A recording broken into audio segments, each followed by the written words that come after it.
ई का ढंग से आंख खोल के पढ़ लो। हमनी के बर्बादी के इस्तेहार छपल बा एमे। का छपल बा भैया? अरे ससुरा दीपकवा तक घर ऑफिस बंगला कुल बेचाता। काल वो सारा प्रॉपर्टी बेच के सब पैसा लेके चल जाई और तू लोग यहाँ हाथ पे हाथ धर के बैठल रहा। हाँ,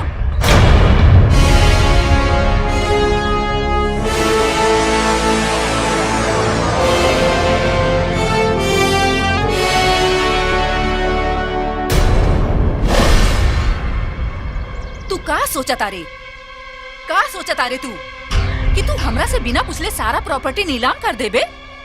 जा जा, हम कोर्ट से स्टे ऑर्डर ले आई। माता जी, तोहरा के का लागता हम कच्चा गोली खेलले बानी? हाई जौन स्कूल खोल के तू चलावा तारू, ए स्कूल के मास्टर डिग्री हमरा लगे बा। और ही तोहरा के पते नहीं के कि सारा कानूनी कार्रवाई कैला के बाद इस्तेहार देले बानी। और एक बात और बताई तू लोग के, हम दीपक ना हैं, राजा है।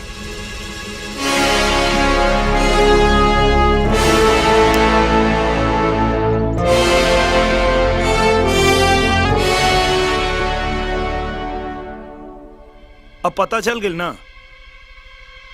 अब दम बात बांस कर लो, ना तो बर्दाश्त कर लो।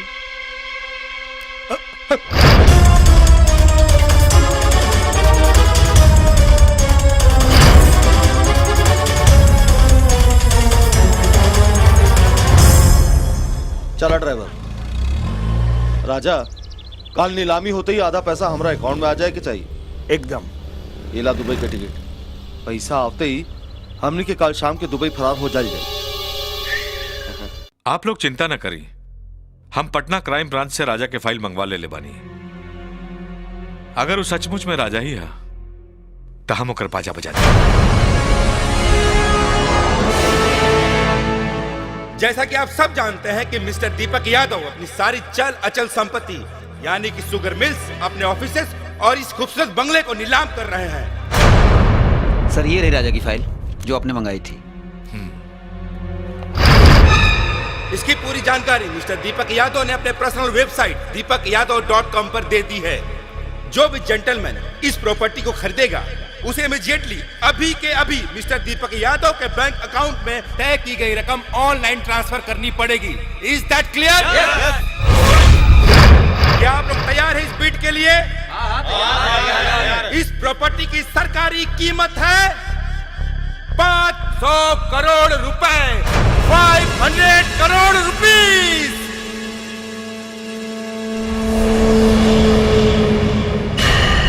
तो बीट शुरू की जाए।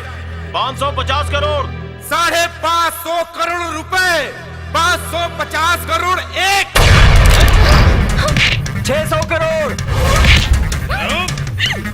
600 करोड़ दो, 750 करोड़, 750 करोड़,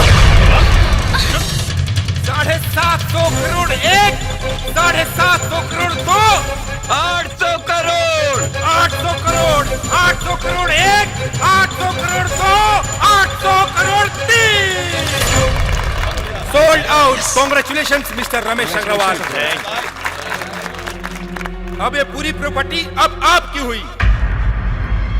मिस्टर रमेश अग्रवाल, जैसा कि आपको पहले ही बताया जा चुका है कि आपको तय की हुई रकम को मिस्टर दीपक यादव के बैंक अकाउंट में ऑनलाइन अभी ट्रांसफर करना पड़ेगा। यहाँ साइन कीजिए। Thank you.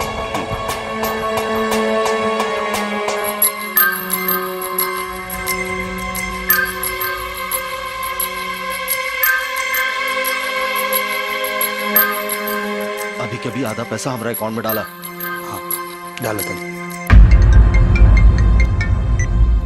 हेलो। अपना प्रॉपर्टी के तो नीलाम कर दे, लेकिन अपना दू को मेहरारू और अपना बहन के इज्जत के नीलाम होके से कैसे बचेबे? और अगर बचावल चाहता रहे तो चौका घाट वाला स्टील फैक्ट्री में आ जाओ।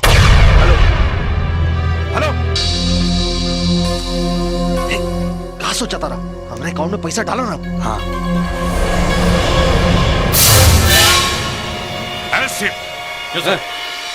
तोर पोल पट्टी पूरा खुल गई बा राजा। अब तोरा के पूरा जिंदगी जेल में सड़ाई।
आसमान में ठिकाना केहू के ना होला, ऊ कहीं के ना होला जे केहू के ना होला।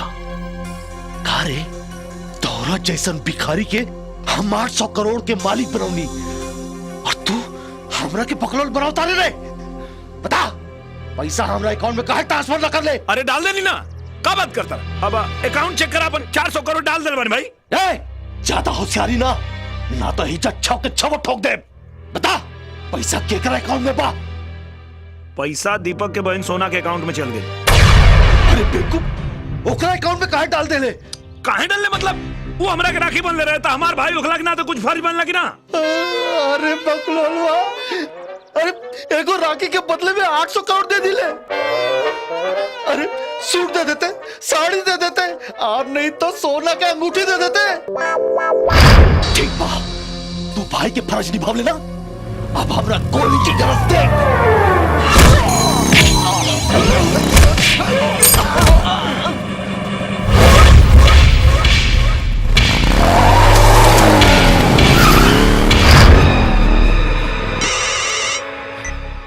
हाँ मुन्ना बोल। हाँ विशेष भाई, हो रजवाड़ा नीलामी के सारा पैसा दीपक का बहन के अकाउंट में ट्रांसफर कर देले बा। का बात करता रे? ओकरा मुंह से हम खुद सुननी हां। काबिल भैया, अरे वो रजवा नीलामी के सारा पैसा दीपक के बहन के अकाउंट में ट्रांसफर करवा देलस। का बात करत अरे तारा? सही कहा ताली, वो रजवा अपना मुंह से मुन्ना के बतौलस।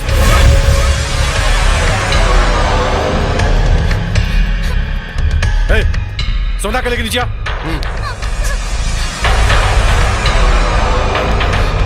चल चल चल।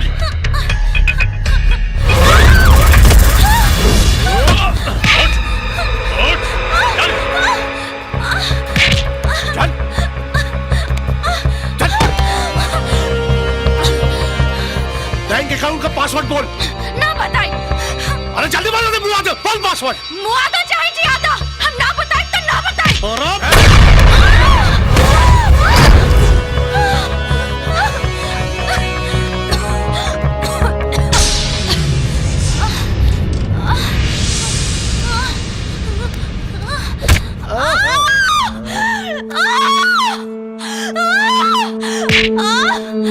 चाहे है? पासवर्ड बोल, पासवर्ड बोल, ना बताई। पासवर्ड बोल, ना बताई। बोल।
काजल की खोल दो।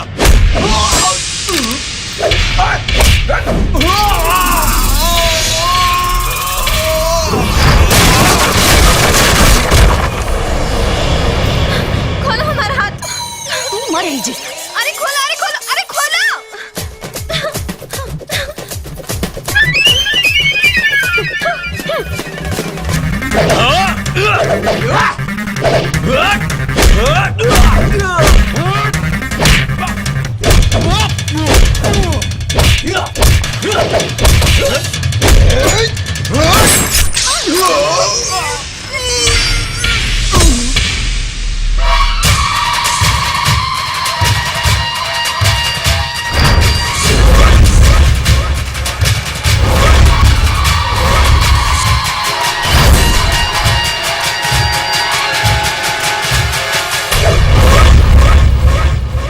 का देखा तारा सन? हमरा के जिंदा देख के तोनी के हवा टाइट हो गइल का?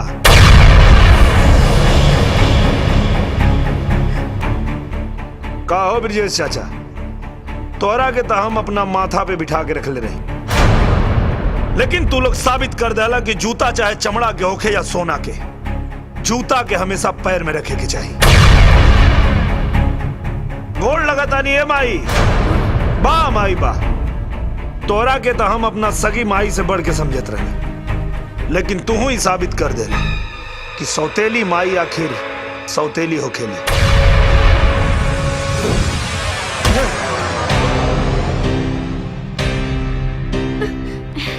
हम खुद बरगद बनकर छांव जमाने भर को बांटते रहे और हमारे अपने ही हमें रोज थोड़ा थोड़ा काटते रहे। तो हमरा मारे के तो बड़ा बढ़िया प्लान बनैले रहला, लेकिन वो कहावत सुन ले बड़ा ना, जाको राखे साइया मार सके न कोई। तो हर आदमी हमरा गलतफहमी में राजा पे अटैक कैले रहने।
तू ही दीपक हवा ना? हाँ, लेकिन तू क्या हुआ और हमके कैसे जाना था? हम तो हम सकल हैं और यही के फायदा उठा के हम तो पूरा प्रॉपर्टी हड़पे खातिर आई नहीं का। लेकिन कमाल ही बा कि तू अपन जान के बाजी लगा के हमार जान बचा लेला। इंसानियत भी कुछ चीज होला भाई, लेकिन गुंडा लोग के रहे पता ना हमरा के मारल चाहत रहे लो ना, तोहरा के ना, ये सब हमरा के मारे आए हैं सब। काहे? ये तो पता नहीं के, ये तो पता लगावे के बा गुंडा लोग के रहे। एक तरीका बा। कैसे? ये आदमी हमनिए के कद काठी के बा, एकरा के तोहार कपड़ा पहना के तोहरा गाड़ी में डाल के खाई में फेंक दिया जाओ। दुनिया दीपक के मरल समझी और तोहार दुश्मन खुल के बाहर आ जाए। लेकिन तू हमार मदद काहे गल चाहता रहा? इंसानियत भी कोनो चीज होला भाई।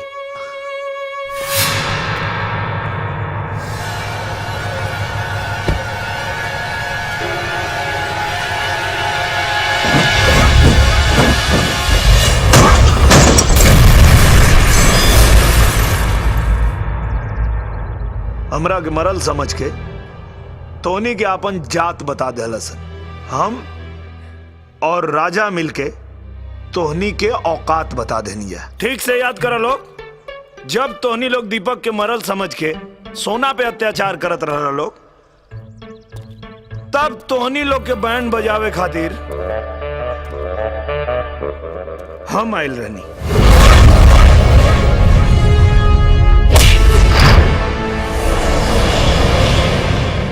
और रंजीत बाबू याद बा कि ना, फिल्म दिखावे के बहाना करके आरती के लेके हम गए रहनी।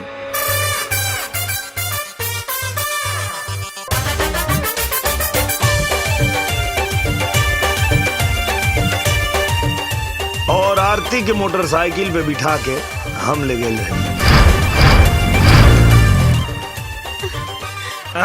तू लोग कम नहीं खा, हमरा मेहरारू काजल के खोज निकल लोग और हमरा के आरती से बियाह करे खातिर मजबूर करे लगला लोग। लेकिन तू लोग के जान के बहुत हैरानी हुई कि आरती से बियाह करे खातिर हम ही भरले रहनी हम, लेकिन आरती के मांग में सिंदूर हम भरले रहनी।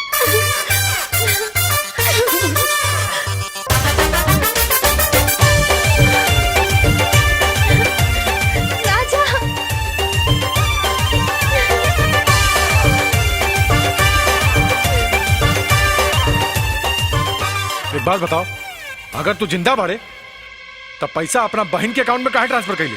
तू गलत सोचता रे। नीलामी के पैसा हम सोना के अकाउंट में ना, केहू और के अकाउंट में ट्रांसफर के ले बानी। केकरा अकाउंट में? तोहरा अकाउंट में। यही पैसा खातिर तू हमरा प्यार के गला घोट देलू ना, दे देनी तोहरा के सारा पैसा। ना चाहिए हमके पैसा।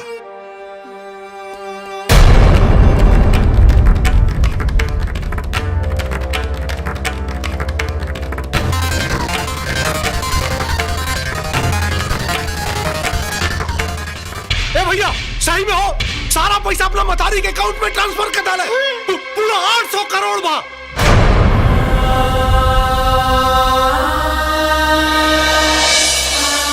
माई, हमके आज भी याद बा माई, जब बाबूजी तोहरा से ब्याह करके आइलन और हमरा से कहले कि बेटा ई तोहर माई है और हम तो के अपन माई मान लेनी। बस इतने बता दो माई, हमरे प्यार में ऐसा कौन कमी रह गई रहे जे तू ऐसा कलू।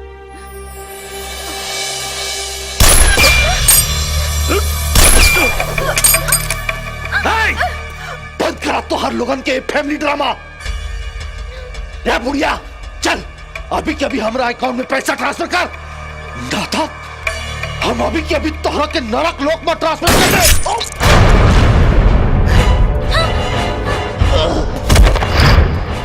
बहुत सही समय पे एंट्री मार ले हम मुन्ना एकदम। अरे हमलाता तो अब का सोचा तारू? अरे ये पैसा खातिर ना हमनी कितना पापड़ बेल ली जा। चला अब पैसा के 3 हिस्सा करो और 2 हिस्सा हमनी दोनों भाई के नाम पे ट्रांसफर करो। चला सोचत का बाड़ू, चला ट्रांसफर करा। ए पागल हो गए बेटू का? पागल तो हम अब तक रहनी है, अब जाके हम होश में आइल बानी। जवानी में ही हम विधवा हो गई रहनी, तब ते ही उ नीच हुए जवन हमरा के बहला फुसला के गलत रास्ता पे ले गए। हमरा के हमार राम जैसन बेटा के खिलाफ खड़ा कर देले। अरे तू कैसन इंसान बाड़े? माई और बेटा के रिश्ता दुनिया के सबसे पवित्र रिश्ता होला और हम उ रिश्ता में भी दाग लगा देनी। हमारा इशारा पर नाचे वाली तो इतना हिम्मत हो गई। चुपचाप खड़ा रहा ना तो बहन की खोपड़ी उड़ा दे। चल पैसा ट्रांसफर कर। ये सारा पैसा हमार बेटा बेटी के है, तोहनी के एक फूटी कौड़ी भी ना दे। हमार बहन का टुकड़ा पर पले वाला 2 कौड़ी के आदमी तो इतना हिम्मत कि हमार बहन पे हाथ उठा दे। अरे तो बड़ा ट्रांसफर कर, नहीं तो सारा खानदान यही खत्म करो। ट्रांसफर कर।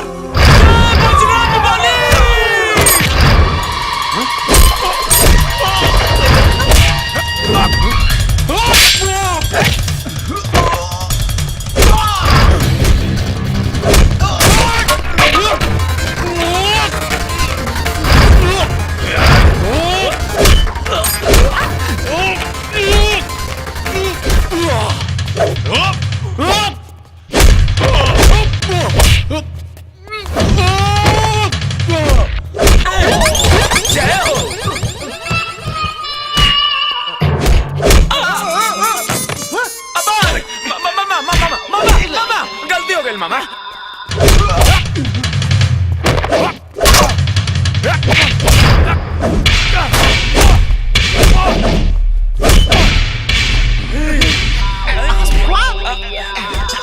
हम लाठी पकड़ता नहीं मरी रवा पकड़ी तब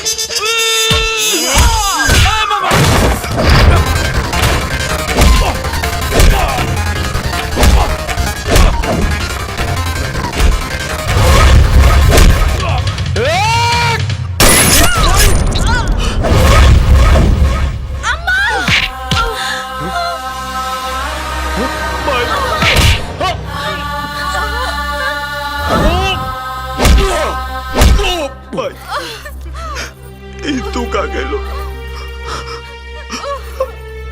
हमार जान बचावेगा दे। हमार पाप के ये प्रायश्चित बा। हम जाता नहीं। हम भगवान से यह प्रार्थना करब कि अगला जन्म में हम अपन कोख से तोहरा के जन्म दी।